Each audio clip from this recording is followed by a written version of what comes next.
Greater Bengaluru bill ತಂದಿರೋಂಥವರು ನಮ್ಮ ಬೆಂಗಳೂರು ಉಸ್ತುವಾರಿ ಸಚಿವರೇ ಒಂದು ಗ್ರೇಟ್. ಯಾಕೆಂದ್ರೆ ಈ ಗ್ರೇಟ್ ಅನ್ನೋದು ನಾನು ಕೇಳಿರೋದು ಎರಡೇ ಸಭಾಧ್ಯಕ್ಷರೇ, ಗ್ರೇಟ್ ಬ್ರಿಟನ್ನು, ಗ್ರೇಟ್ ಅಲೆಕ್ಸಾಂಡರ್ ಅಂತ. ಅಂಥದ್ರಲ್ಲಿ ಇನ್ನೊಂದು ಗ್ರೇಟ್ ಅಂತ ಕೇಳ್ತಾ ಇದ್ರೆ ಗ್ರೇಟ್ ಡಿ ಕೆ ಶಿವಕುಮಾರ್ ಅವರು ಇವತ್ತು ಗ್ರೇಟರ್ ಬೆಂಗಳೂರು ಬಿಲ್ ತಂದಿದ್ದಾರೆ. ಬಹಳ ಸಂತೋಷ. ಯಾಕೆ ಈ ಮಾತು ಹೇಳ್ತೀನಿ ಅಂದ್ರೆ, ಬೆಂಗಳೂರಿನ ಬಹಳ ಹತ್ತಿರದಲ್ಲಿ ನೋಡಿರೋರು ಯಾರಾದರೂ ಇದ್ರೆ ಅದರಲ್ಲಿ ಡಿ ಕೆ ಶಿವಕುಮಾರ್ ಅವರು ಒಬ್ರು ಆಗ್ತಾರೆ. ಬೆಂಗಳೂರಿನಲ್ಲಿ ಬಹುಶಃ ಅವರು ಓಡಾಡುವಾಗ ಎಲ್ಲೂ ಸಹ ಒನ್ ವೇ ರೋಡ್ ಇರಲಿಲ್ಲ, ಎಲ್ಲ ಟೂ ವೇನೇ ಇದ್ದಿದ್ದು. ಯಾಕಂದ್ರೆ ನಾನು ಹತ್ತಿರದಿಂದ ನೋಡಿರೋನು, ನನಗೆ ತುಂಬ ಚೆನ್ನಾಗಿ ಗೊತ್ತಿದೆ. ಈ ಟೂ ವೇ ರೋಡ್ ಇದ್ದ ಮೇಲೆ ನಿಧಾನ ಹಂತ ಹಂತವಾಗಿ ಮೇಕ್ರಿ ಸರ್ಕಲ್ಲೇ ಇರಲಿಲ್ಲ ನಮಗೆ. 1986 ಸಾರ್ಕ್ ಸಮ್ಮೇಳನ ಆದಾಗ ಬೆಂಗಳೂರು ಎಲ್ಲರ ಕಣ್ಗೂ ಬಿದ್ದಿದ್ದು. ಅಲ್ಲಿವರೆಗೂ ಬೆಂಗಳೂರು ಯಾರಿಗೂ ಬಿದ್ದಿರಲಿಲ್ಲ. ಅದಾದಮೇಲೆ ವಿಶ್ವಸುಂದರಿ ಸ್ಪರ್ಧೆ ನಡೀತು, ಆವಾಗ ಇನ್ನೂ ಒಂದು ಸ್ವಲ್ಪ ಜಾಸ್ತಿ ಬಿತ್ತು. ಅದಾದಮೇಲೆ 2001 ITBT ಬಂತು, ಇಡೀ ಪ್ರಪಂಚ ನೋಡಂಗಾಯ್ತು. ಬೆಂಗಳೂರು ನಡ್ಕೊಂಬರ್ತಾ ಇರೋದು. ಇಂಥ ಒಂದು ಬೆಂಗಳೂರನ್ನ ಇವತ್ತು ಗ್ರೇಟರ್ ಬೆಂಗಳೂರು ಅಂತ ತಂದಿದ್ದಾರೆ. ಇರಲಿ, ಹಂತವಾಗಿ ಏನೋ ಮಾಡ್ತಾ ಇದ್ದಾರೆ. ಅವರೇನೋ ಒಂದು ಬೆಂಗಳೂರು ಕೊಡುಗೆ ಕೊಡಬೇಕು ಅಂತ ಅಂದ್ಕೊಂಡಿದ್ದಾರೆ. ಅದರಲ್ಲಿ ಆವಾಗಲೇ ಮಾತಾಡ್ತಾ ಹೇಳಿದ್ರು, ಬೆಂಗಳೂರು 1 ಲಕ್ಷ ಕೋಟಿ ಅಂದರು. ಸರ್, ಭಾಳ ಸಂತೋಷ. 1 ಲಕ್ಷ ಕೋಟಿನ ನೀವು ತಂದಿರೋದಕ್ಕೆ ಮೊದಲು ನಿಮಗೆ ಧನ್ಯವಾದಗಳು. ಯಾಕೆ ಅಂದರೆ ಟನಲ್ ರೋಡ್ ತಂದಿದ್ದೀರಿ. ನಾನು ಬರೀ ಗ್ರೇಟರ್ ಬೆಂಗಳೂರು ಬಗ್ಗೆ ಮಾತ್ರ ಮಾತಾಡ್ತೀನಿ, ಸುಮ್ಮನೆ ಒಂದೆರಡು ಮಾತು ಹೇಳಿರ್ತೀನಿ. ಟನಲ್ ರೋಡ್ ಮಾಡೋದಕ್ಕೆ 45 ಎಕರೆ ಲ್ಯಾಂಡ್ ಅಕ್ವಿಜಿಷನ್ ಆಗಬೇಕು, 40,000 ಕೋಟಿ. ಇವ್ರು ತಂದಿರೋಂಥದ್ದು ಟನಲ್ ರೋಡು 16.78 ಕಿಲೋಮೀಟರ್ ಮಾತ್ರ, 16.78 ಕಿಲೋಮೀಟರ್. ಇದಕ್ಕೆ ಟೋಲ್ ಕಲೆಕ್ಟ್ ಮಾಡೋದಕ್ಕೆ 282 ರೂಪಾಯಿ ಬರುತ್ತೆ. 16 ಕಿಲೋಮೀಟರ್ ಹೋಗ್ಬೇಕು ಅಂದ್ರೆ ಯಾರಾದರೂ 282 ರೂಪಾಯಿ ಬರುತ್ತೆ ಒಂದು ಕಿಲೋಮೀಟರ್ಗೆ, ಆ ಒಂದು ಟೋಲಲ್ಲಿ ಹೋಗೋದಿಕ್ಕೆ. ಇದು ಟನಲ್.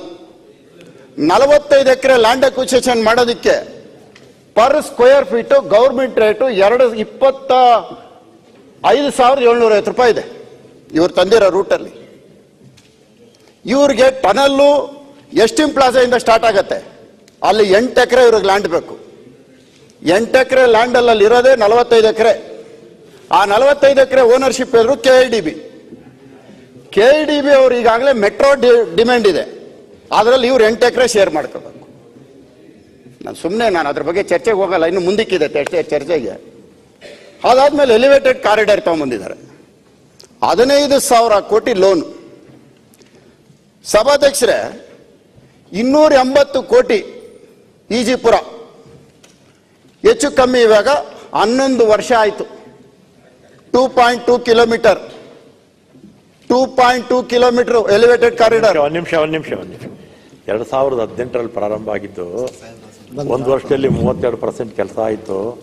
ಆಮೇಲೆ ನಿಮ್ ಸರ್ಕಾರ ಬಂದ್ಮೇಲೆ ಅಣ್ಣ, ನಾನು ನಮ್ದು ನಿಮ್ದು ನಮ್ಮ ಪ್ರಶ್ನೆ ಇಲ್ಲ, ನಿಂತೋಗಿದ್ ಕೆಲಸ ಈಗ ಮತ್ತೆ ಸ್ಟಾರ್ಟ್ ಮಾಡಿದ್ವಿ. ಅಣ್ಣ, ನಾನು ಬೆಂಗಳೂರು ಬಗ್ಗೆ ಮಾತಾಡ್ತಾ ಇದ್ದೀನಿ. ಇಲ್ಲಿ ಯಾವ ಸರ್ಕಾರ ಆಯ್ತು, ಯಾರು ಈಗ ತಾವು ಉಸ್ತುವಾರಿ ಸಚಿವರಿದ್ರಿ ಮುನಿರತ್ನ ಅವರೇ, ನಾನು ಅದ್ರ ಬಗ್ಗೆ ಮಾತಾಡಲ್ಲ. ಅಲ್ಲಲ್ಲ, ಈ ಬಿಲ್ಲಿಗೆ ಸಂಬಂಧಪಟ್ಟಾಗೆ ಏನಿದೆ ಅದನ್ನು ಮಾತಾಡಿ, ಬೇರೆ ನಿಮ್ಗೆ ರಾಜ್ಯ ಭಾಷಣ ಬಜೆಟ್ ನಲ್ಲಿ ಮಾತಾಡ್ಲಿಕ್ಕೆ ಅವಾಗ ಮಾತಾಡಿ. 15,000 ಕೋಟಿ, 40,000 ಕೋಟಿ, 45 ಎಕರೆ ಲ್ಯಾಂಡ್ ಅಕ್ವಿಜಿಷನ್. ಮತ್ತೆ ಯಾರ್ದೋ ಜಾಗಕ್ಕೆ ಇವರು ಹೋಗಿದ್ದೆ ಬಫರ್ ಝೋನ್ ಅಲ್ಲಿ ರೋಡ್ ಮಾಡೋದಕ್ಕೆ ಬಿಲ್ ಅಲ್ಲಿ ಬರ್ತದೆ, ಆಕ್ಟ್ ಅಲ್ಲಿ ಬರ್ತದ, ಅದು ಬರ್ತೀನಿ. ಎಲ್ಲಿ ಇದಕ್ಕೆ ನಾನು ಆಮೇಲೆ ಚರ್ಚೆಗೆ ಬರ್ತೀನಿ. ಅದು ಈಗ ನೀವು ಯಾಕೆ ಸಂಬಂಧಪಟ್ಟ ಮಾತಾಡಿ.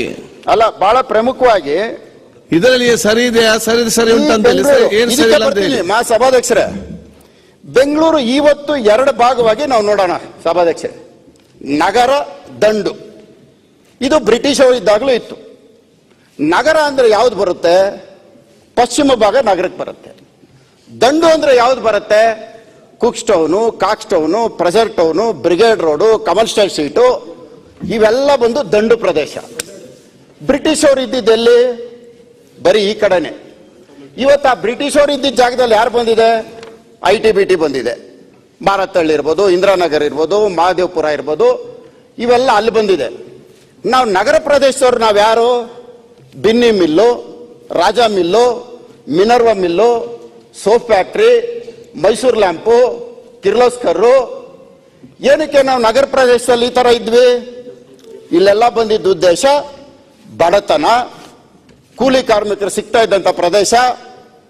ಯಾತಕ್ಕೆ ಅಂದ್ರೆ ಇಂಥ ಒಂದು ಕಾರ್ಖಾನೆಗಳು ತಂದಾಗ ಮೈಸೂರು ಸಂಸ್ಥಾನ ತಂದ ಮೇಲೆ ಬ್ರಿಟಿಷ್ ಅವರು ಯಾವುದು ಈ ಕಡೆಗೆ ತರಲಿಲ್ಲ. ಅಲ್ಲೆಲ್ಲ ಸ್ಕೂಲ್ಗಳು, ಬಾಲ್ಡವಿನು, ಬಿಷಪ್ ಕಾಟನ್, ಸೆಂಟ್ ಜೋಸೆಫ್ ಬಂತು. ನಮ್ಗೆ ಯಾವ್ದು ಬಂತು? ಬಿನಿ ಮಿಲ್ ಬಂತು. ಕೂಲಿ ಕಾರ್ಮಿಕರು ನಾವು ಸಿಗ್ತೀವಿ ಅಂತ ಬೆಂಗಳೂರು ಭಾಗ ಆಯ್ತು. ಆವತ್ತಿಂದ ಬೆಂಗಳೂರು ಪಶ್ಚಿಮ ಬಡತನದಲ್ಲೇ ಇದೆ, ಶ್ರೀಮಂತಿಕೆಯಲ್ಲಿಲ್ಲ. ಇವತ್ತಿಗೂ ಬಡತನದಲ್ಲೇ ಇದೆ. ಇವತ್ತಿಗೂ ನಾವು ಬದುಕ್ತಾ ಇರೋದು ಗಾರ್ಮೆಂಟು, ಕೂಲಿ ಕಾರ್ಮಿಕರು, ದಿನಗೂಲಿ ನೌಕರರು, ಇದ್ರ ಮೇಲೆ ನಾವು ಬದುಕ್ತಾ ಇರೋದು. ಗಾರ್ಮೆಂಟ್ಗಳು ಯಾವುದು ಬೆಂಗಳೂರು ಈಸ್ಟಲ್ಲಿ ಇಲ್ಲ. ಪಬ್ಗಳು, ಕ್ಲಬ್ಗಳು, ಮಾಲ್ಗಳು ಬರೀ ಇವೇ ಇರೋದು. ನಮ್ಮಲ್ಲಿದ್ದಂಥದ್ದು ಇದು ಪರಿಸ್ಥಿತಿ.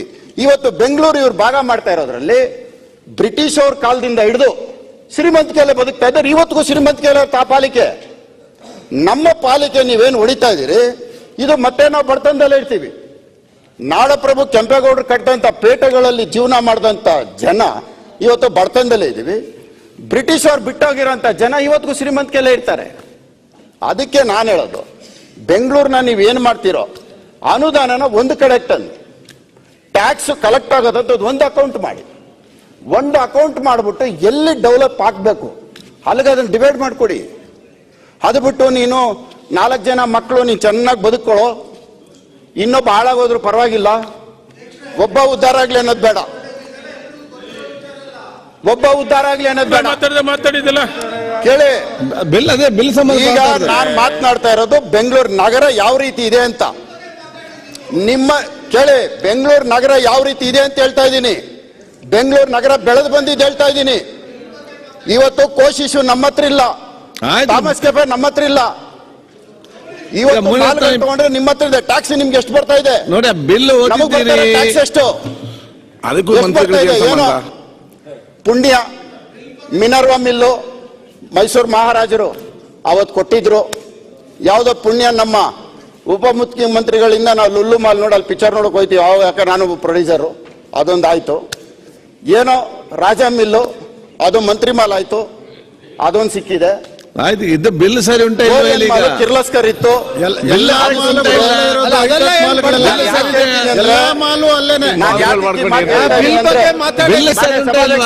ನಾನು ಯಾಕೆ ಹೇಳ್ತಾ ಇದ್ದೀನಿ ಅಂದ್ರೆ, ಶ್ರೀಮಂತಿಕೆ ಇರೋಂತ ಸ್ಥಳನ ಹಂಗೆ ಬಿಟ್ಟು ನಮ್ಮನ್ನ ಬಡವ್ರನ್ನ ಮಾಡಬೇಡ್ರಿ.